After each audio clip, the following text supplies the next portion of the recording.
Bom dia, amados irmãos, que a graça e a paz do nosso Senhor Jesus estejam com todos. Hoje a nossa leitura e meditação é do livro do profeta Ezequiel, capítulos 1 e 2. O primeiro capítulo trata sobre a visão, a comissão e a mensagem de Ezequiel. Os versos 2 e 3, escritos em terceira pessoa, na verdade essa é a única narrativa na terceira pessoa do livro, esclarecem a data do verso primeiro. O rei Joaquim foi levado ao exílio com um grupo anterior de exilados levados à Babilônia em 597 a.C., e Ezequiel estava entre eles e recebeu seu chamado profético provavelmente em 593 a 592 a.C. Verso 1. Era o 5º dia do 4º mês do 30º ano, e eu estava entre os exilados junto ao rio Quebar. Abriram-se os céus e eu tive visões de Deus. Nos versos de número 4 ao 14, encontramos a primeira parte da visão de Ezequiel. O verso 4 a introduz. Olhei e vi uma tempestade que vinha do norte, uma nuvem imensa, com relâmpagos e faíscas e cercada por uma luz brilhante. O centro do fogo parecia metal reluzente. A teofania que Ezequiel descreve aqui deve ter sido experimentada por ele quando estava sozinho na planície arenosa, a certa distância do arraial principal dos exilados, que era o seu lar. A sós com seus pensamentos e, sem dúvida, compartilhando dos conceitos melancólicos dos seus colegas exilados, no que diz respeito à sua separação da presença de Deus em Jerusalém, de repente teve consciência de uma nuvem preta tempestuosa que se avolumava no norte. É possível que na sua experiência real começasse observando algum fenômeno natural desse tipo, a partir do qual desenvolveu-se a visão sobrenatural da glória do Senhor que ocupa a maior parte deste capítulo. O físico e o visível levaram para o espiritual e o visionário. Alternativamente, o acontecimento inteiro, do começo ao fim, foi uma experiência visionária, sem ponto de partida na realidade. De qualquer maneira, a descrição da visão avança do normal para o sobrenatural, começando com uma nuvem de trovão preta e ameaçadora, com o brilho do sol do deserto iluminando suas extremidades e com raios riscando o céu escurecido. A última frase do verso 4 começa a mostrar que este é mais do que um furacão comum dos desertos. Sua aparência é vividamente descrita como metal brilhante ou reluzente que saía do meio do fogo. A palavra hebraica rafa, rasmal, empregada aqui no verso 27, descreve o esplendor ofuscante do Senhor e assim prepara o caminho para os aspectos sobrenaturais da visão que se segue. A atenção do profeta primeiramente se focaliza nos 4 seres viventes, versos 5 e 6. E no meio do fogo havia 4 vultos que pareciam seres viventes. Na aparência tinham forma de homem, mas cada um deles tinha 4 rostos e 4 asas. O número 4, ele representa um número completo usado muitas vezes neste capítulo e mais de 40 vezes no livro. Esses seres viventes aqui descritos são chamados no capítulo 10 de querubins. São esses atendentes do trono de Deus. O verso 10 descreve a aparência de seus rostos. Quanto à aparência dos seus rostos, os 4 tinham rosto de homem, rosto de leão no lado direito, rosto de boi no lado esquerdo e rosto de águia. Estes rostos representam a divina criação. O homem criado por Deus para governar o mundo criado, conforme Gênesis 1, do 26 ao 28. O leão mais forte e imponente dos animais selvagens. O boi, o animal mais possante dos animais domesticados. A águia mais sublime das aves do céu. Portanto, os 4 rostos representam as formas mais altas de vida a serem achadas entre os vários reinos da criação de Deus. Os seres viventes formavam um quadrado e, visto que cada um olhava para fora com seu rosto humano, o efeito deste padrão simétrico era que, seja qual for a direção da qual se olhava os 4 seres, um rosto diferente era visto de cada lado, de modo que todos os 4 rostos eram visíveis ao mesmo tempo de qualquer ângulo. O rosto mais perto de quem olhava seria mostrado como o de um homem, o do lado esquerdo ficaria na sua frente como o boi, o do lado direito como o leão e o ser do fundo estaria revelando sua aparência como a águia. Essas 4 criaturas ou 4 seres viventes aparecem no livro do Apocalipse, no capítulo 4, no versículo de número 7. O primeiro ser parecia um leão, o segundo parecia um boi, o terceiro tinha rosto como de homem, o quarto parecia uma águia quando em voo. E são também muitas vezes vistas nas pinturas e esculturas da Idade Média, onde representam os 4 evangelhos. O quadrado oco que estes seres viventes formavam era realizado por serem ligados juntos às pontas das suas asas. Apenas 2 das suas 4 asas eram estendidas para este propósito, sendo que as outras eram usadas para ocultar os seus corpos. Verso 11. Assim eram os seus rostos. Suas asas estavam estendidas para cima. Cada um deles tinha 2 asas que se encostavam na de outro ser vivente, de um lado e do outro, e 2 asas que cobriam os seus corpos.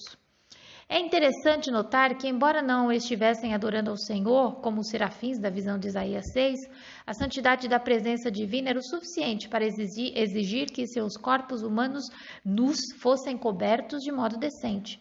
Além das asas, também tinham mãos, das quais fariam bom uso mais tarde. O profeta diz que as criaturas eram como tochas, verso 13. Os seres viventes pareciam carvão aceso, eram como tochas. O fogo ia de um lado a outro entre os seres viventes e do fogo saíam relâmpagos e faíscas. Para Ezequiel, o fogo que simbolizava o julgamento estava no coração da presença de Deus e periodicamente resplandecia em relâmpagos. É interessante notar que o resultado de ter este âmago de fogo era que por onde iam os seres viventes zigue-zagueavam à semelhança de relâmpagos. Verso 14. Os seres viventes iam e vinham como relâmpagos. Não havia, no entanto, nada que se pudesse chamar de movimento independente para os seres viventes. A totalidade do carro-trono do qual faziam parte movimentava-se de modo uniforme, juntamente sob o impulso do Espírito, conforme lemos no verso de número 12. Os versos de número 15 ao 25 descrevem a visão das 4 rodas. Versos 15 e 16. Enquanto eu olhava para eles, vi uma roda ao lado de cada um deles diante dos seus 4 rostos. Esta era a aparência das rodas e a sua estrutura. Reluziam como o berilo e as 4 tinham aparência semelhante. Cada roda parecia estar entrosada na outra. O verso 18 diz que os aros das rodas eram altos e aterrorizantes ou impressionantes, como na tradução da Bíblia NVI. Diz e estavam cheios de olhos ao seu redor, representando provavelmente a onisciência de Deus, que tudo vê. A descrição até essa altura prepara o caminho para aquilo que há de seguir dos versos 19 ao 21. A deidade é, por assim dizer, levada para cima na plataforma sustentada pelos representantes da sua criação. O homem, apesar da sua superioridade ao reino animal, é igual a eles em agir, como guarda e servidor do seu Senhor. Cumpre, porém, seus deveres sem movimento e aparentemente sem esforço. As rodas se movimentam, mas os seres viventes estão imóveis e, mesmo assim, o palanque inteiro viaja com rapidez e leveza acima da terra, em qualquer direção que o Espírito dirige. E como se fosse para demonstrar que Deus não está preso à terra, o carro-trono pode se elevar para os ares e voar, móvel sem esforço algum, é o Deus da visão de Ezequiel. Verso 22. Acima das cabeças dos seres viventes estava o que parecia uma abóboda reluzente como gelo e impressionante.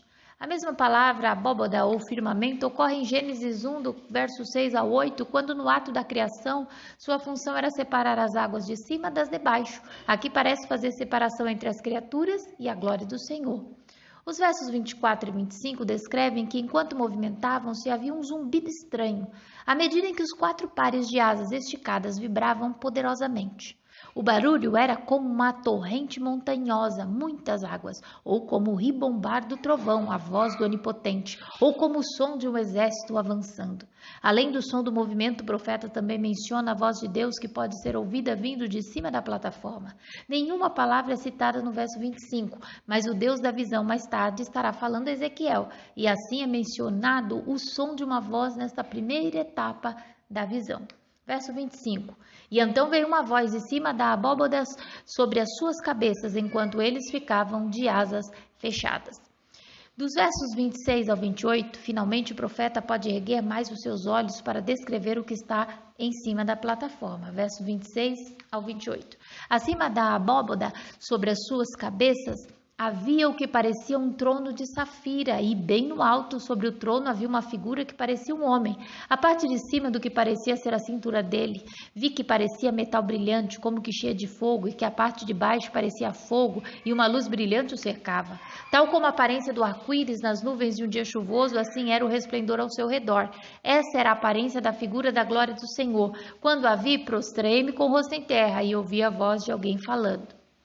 O que parecia ou algo semelhante, como na tradução da Bíblia Almeida Revista e Atualizada, é a frase-chave para todas as visões descritas até aqui. Segundo o saudoso Dr. Russell Shedd, a glória de Deus é grande demais para se conter dentro de qualquer objeto físico, mas os nossos olhos fracos, humanos, só podem contemplar coisas terrestres. Por isso é que as coisas eternas de Deus podem ser descritas e vistas pelos homens em termos bem humanos, como algo que existe na terra. Muitos outros servos de Deus tiveram experiências com a divindade de uma forma tremenda e sobrenatural.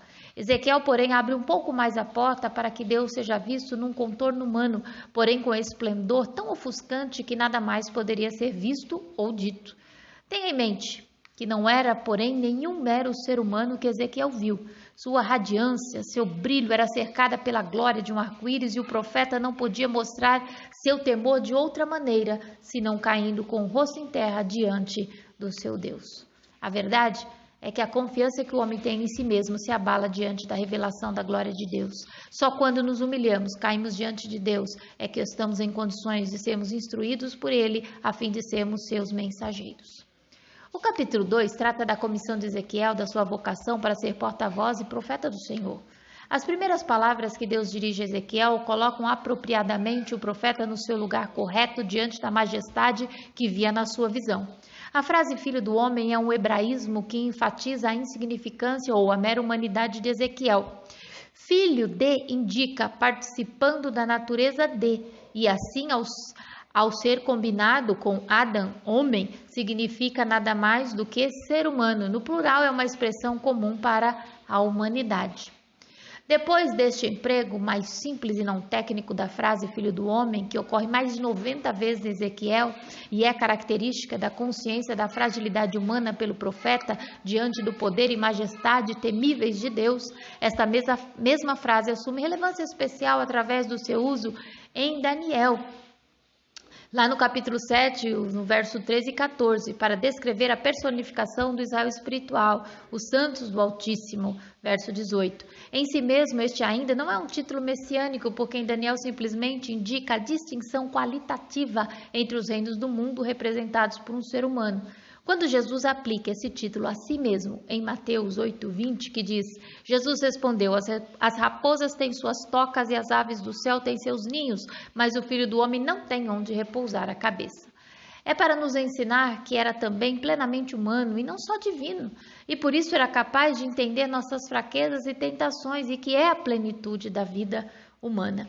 A respeito da prostração de Ezequiel, ele foi conclamado para ficar em pé a fim de ouvir a comissão da parte de Deus, verso 1. E ele me disse, filho do homem, fique de pé que eu vou falar com você. O teólogo Davidson comentou o seguinte: Deus não deseja a paralisia diante dele, mas sim o serviço razoável. É o homem ereto, o homem na sua varonilidade, com quem Deus quer ter comunhão e com quem ele falará. As palavras de Deus o revivificaram e o Espírito entrou nele, fortalecendo e infundindo a totalidade do seu corpo. Ezequiel foi chamado para proclamar a palavra do Senhor ao seu povo e também às nações rebeldes. Verso 3.